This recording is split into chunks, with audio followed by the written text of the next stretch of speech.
தமிழகத்தின் மொத்த கடன் 9.5 லட்சம் கோடி ரூபாயாக உள்ளதாக எக்ஸ் தளத்தில் பதிவிட்டுள்ள பாஜக தலைவர் அண்ணாமலை, இதில் முதலமைச்சர் ஸ்டாலின் அடித்த கமிஷன் எவ்வளவு என்று கேள்வி எழுப்பிய நிலையில் தற்போது அண்ணாமலைக்கு தங்கம் தென்னரசு பதிலடி கொடுத்துள்ளதை அண்மை செய்தியாக பார்த்து வருகிறோம்.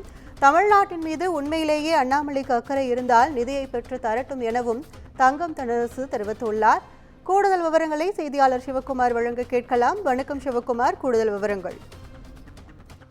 வணக்கம் கருப்புகம். தமிழ்நாட்டில் நிதி பற்றாக்குறை, அதாவது கடனானது 9 லட்சத்துக்கு கோடிக்கும் மேலாக இருப்பதாக அண்ணாமலை தனது எக்ஸ் வலைதளத்தில் ஒரு குற்றச்சாட்டை வைத்திருந்தார்.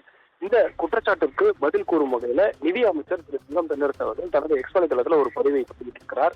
அந்த பதிவின் அடிப்படையில 2014 ஆண்டு 55.87 லட்சம் கோடியாக இருந்த இந்தியாவின் கடன் சுமை தற்பொழுது 2025 ஆண்டு 181.74 லட்சம் கோடியாக மாறி இருக்கிறது.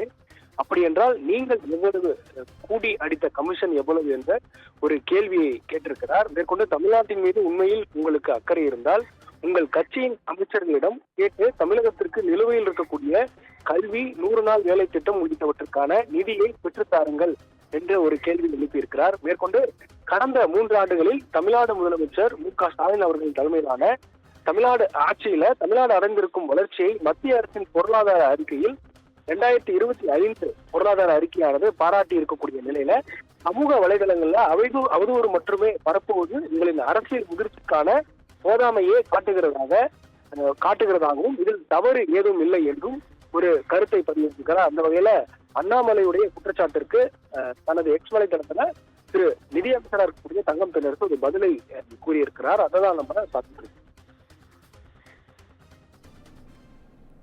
விவரங்களுக்கு நன்றி சிவகுமார்.